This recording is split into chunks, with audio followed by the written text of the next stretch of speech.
Live out ചെയ്യാൻ വന്നു.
Manoj hello.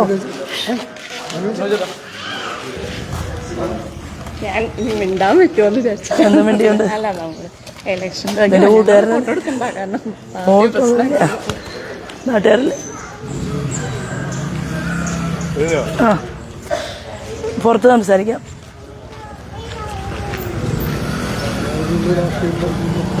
ഇല്ല ഇല്ല ഇവിടെ പറയാം.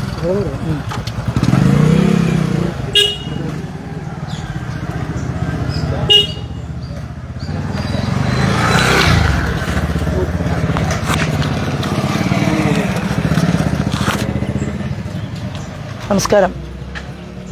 ഞാൻ വളരെ സന്തോഷത്തോടു കൂടിയിട്ട് എൻ്റെ 1ാം ക്ലാസ് മുതൽ 4ാം ക്ലാസ് വരെ ഞാൻ പഠിച്ചു വന്ന ജനകീയ വിദ്യാലയം മച്ചാട്, അവിടെയാണ് ഞാൻ നിൽക്കുന്നത്. തൃശ്ശൂർ ജില്ലയിലെ വടക്കാഞ്ചേരി നിയോജക മണ്ഡലത്തിൽ വോട്ട് രേഖപ്പെടുത്തിയിട്ടാണ് ഞാനിവിടെ നിൽക്കുന്നത്. ദുഃഖകരമെന്ന് പറയട്ടെ, ഞാൻ ഇന്നലെ രാത്രി ഏതാണ്ട് 1 മണി 1:30 മണി വരെ ആലപ്പുഴ പാർലമെൻറ്റ് മണ്ഡലത്തിൽ ബൂത്ത് കെട്ടുകയും അതുപോലെ തന്നെ ബൂത്തിനകത്തിരിക്കുകയും ഒക്കെ ചെയ്യുന്ന ഓരോ പ്രവർത്തകരെയും നേരിൽ കാണാൻ വേണ്ടിയിട്ടുള്ള യാത്രയിലായിരുന്നു. അത് കഴിഞ്ഞ് എൻ്റെ മണ്ഡലത്തിൻ്റെ കരുനാഗപ്പള്ളി മുതൽ അരൂർ വരെയാണ് എൻ്റെ നിയോജക മണ്ഡലം. അരൂരിൽ നിന്ന് ഇങ്ങോട്ടേക്ക് പുറപ്പെട്ട് പുലർച്ചെ 4-4:30 മണിക്കാണ് ഞാനിവിടെ എൻ്റെ സ്വന്തം വീട്ടിൽ എത്തിച്ചേർന്നിട്ടുള്ളത്.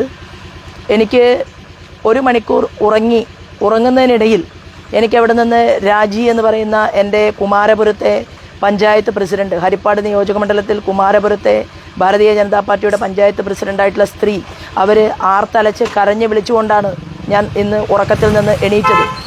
അതിൻ്റെ കാരണമെന്ന് പറയുന്നത്, രാജിയുടെ പ്രദേശത്തുള്ള കുമാരപുരത്തെ ബൂത്തിൽ ഞങ്ങൾ അലങ്കരിച്ചിട്ടുണ്ടായിരുന്ന എൻ്റെ ഫ്ലെക്സ് ബോർഡുകൾ ഉൾപ്പെടെ വലിച്ചു കീറുകയും അതെല്ലാം തന്നെ അവിടെ കെട്ടിയിട്ടുള്ള കൊടിയും ബൂത്തിൽ അലങ്കരിച്ചതും എല്ലാം തന്നെ നശിപ്പിക്കുകയും മാർക്സിസ്റ്റ് പാർട്ടിയുടെ ആളുകൾ ചെയ്തിരിക്കുകയാണ്. അത് കഴിഞ്ഞ് രാജിയുടെ വീടിനകത്ത് കയറി രാജിയെ ഇല്ലാതാക്കും എന്നാണ് മാർക്സിസ്റ്റ് പാർട്ടിയുടെ നേതൃത്വം പറഞ്ഞിട്ടുള്ളത്. ഞാനിവിടെ ഇന്ന് ഈ ലൈവിൽ വരാനുള്ള കാരണം, ഞാൻ മാർക്സിസ്റ്റ് പാർട്ടിയുടെ സംസ്ഥാന നേതൃത്വത്തോട്, കേരളത്തിൻ്റെ മുഖ്യമന്ത്രിയോട് പറയാൻ ആഗ്രഹിക്കുന്നത്, കാലമൊക്കെ മാറി മിസ്റ്റർ പിണറായി വിജയൻ, ഓരോ വോട്ടും ഭാരതീയ ജനതാ പാർട്ടിയെ സ്നേഹിക്കുന്ന, NDAയെ സ്നേഹിക്കുന്ന ആളുകൾക്ക് ഇവിടുത്തെ സമ്മതിദായകർ തീരുമാനമെടുത്തു കഴിഞ്ഞു. ആലപ്പുഴ പാർലമെൻറ്റ് മണ്ഡലത്തിൽ നിന്ന് ശോഭാ സുരേന്ദ്രനെ ഡൽഹിയിലേക്ക് അയക്കണമെന്നും ആലപ്പുഴ പാർലമെൻറ്റ് മണ്ഡലത്തിൻ്റെ സമഗ്രമായ വികസനത്തിന് വേണ്ടി ശോഭയുണ്ടാകണമെന്നും, ശോഭയെന്ന് പറയുന്ന സ്ത്രീ അവർ ഭയപ്പാടില്ലാതെയാണ് പൊതുപ്രവർത്തനത്തിന് നേതൃത്വം കൊടുക്കുന്നത് എന്ന് ഇന്ത്യൻ പ്രധാനമന്ത്രി തന്നെ എഴുതിയ കത്തുമായിട്ടാണ് എൻ്റെ വോട്ടർമാരും ഞാനും ആലപ്പുഴ പാർലമെൻറ്റ് മണ്ഡലത്തിനകത്ത് നിൽക്കുന്നത്. അതുകൊണ്ട് ഈ ഭീഷണി കൊണ്ടൊന്നും യാതൊരു കാര്യവുമില്ല. ഞാൻ നേരെ പോകുന്നത്, ഈ വോട്ട് ചെയ്തതിന് ശേഷം നേരെ ഞാൻ പോകുന്നത് ഹരിപ്പാട് പോലീസ് സ്റ്റേഷനിലേക്കാണ്. അതുകൊണ്ട് ഇതിനൊരു തീരുമാനം ഉണ്ടാക്കാൻ സാധിക്കുമോ എന്നുള്ളത് ഞാൻ എൻ്റെ പഞ്ചായത്ത് പ്രസിഡന്റ് രാജിക്ക് വാക്കുകൊടുത്തിട്ടുണ്ട്. രാജി ഒറ്റയ്ക്കല്ല, മാർക്സിസ്റ്റ് പാർട്ടിയുടെ ഏത് രീതിയിലുള്ള പ്രതിഷേധവും പ്രകോപനത്തെയും ഏറ്റുവാങ്ങാനുള്ള തൻ്റെ ഇടവും അതിനുള്ള ശേമുഷിയും ഒക്കെ ആയിട്ട് തന്നെയാണ് ഞാൻ ഈ പൊതുപ്രവർത്തന രംഗത്ത് നിൽക്കുന്നത്. എന്നെ തൊട്ടതിന് ശേഷം മാത്രമേ ഒരു പ്രവർത്തകനെ ഉപദ്രവിക്കാൻ ഞാൻ അനുവദിക്കൂ. അതും നടപ്പിലാവില്ല ഇനി എന്നുള്ളതാണ്. പ്രസ്ഥാനം തന്നെ പൊടിഞ്ഞു നുറുങ്ങിക്കൊണ്ടിരിക്കുന്ന കാലാംശത്തിലാണ് നിൽക്കുന്നത്. ഇവരുടെ പ്രധാനമന്ത്രി സ്ഥാനാർത്ഥി എന്ന് പറയുന്നത് 60 വർഷക്കാലം അഴിമതിക്ക് നേതൃത്വം കൊടുത്ത കോൺഗ്രസിൻ്റെ പ്രധാനമന്ത്രി, ഒരു ചുക്കിനും ചുണ്ണാമ്പിനും ഇല്ലാത്ത രാഹുൽ ഗാന്ധിയെ വാഴിക്കാൻ വേണ്ടിയിട്ടാണ് ഇവിടെ നിന്ന് മാർക്സിസ്റ്റ് പാർട്ടിയും കോൺഗ്രസും ഒരുമിച്ച് കേരളത്തിൽ ജനങ്ങളോട് വോട്ട് ചോദിക്കുന്നതെങ്കിൽ മാറ്റം അനിവാര്യമാണ്. ഭാരതീയ ജനതാ പാർട്ടിയുടെ NDAയുടെ നേതൃത്വത്തിൽ ശ്രീമാൻ നരേന്ദ്രമോദിയുടെ വികസന പ്രവർത്തനത്തോടൊപ്പം ചേർന്നിരിക്കാൻ നിരവധി ആളുകൾ വിജയിച്ചുകൊണ്ട് പാർലമെന്റിലേക്ക് പോകും. നിങ്ങളെല്ലാവരും പോളിംഗ് ബൂത്തിലേക്ക് പോകണം. വളരെ കഷ്ടപ്പെട്ടിട്ടാണെങ്കിലും ക്യൂ നിൽക്കാനും ബുദ്ധിമുട്ടുകളും ഒക്കെ ഉണ്ടാകും. പക്ഷേ നമ്മുടെ സമ്മതിദാന അവകാശം അതെല്ലാവരും വോട്ടർമാർ വിനിയോഗിക്കണമെന്ന് വിനീതമായിട്ട് ഞാൻ അപേക്ഷിക്കുന്നു. ജയ് ഭാരത് മാതാ. വന്ദേ മാതരം.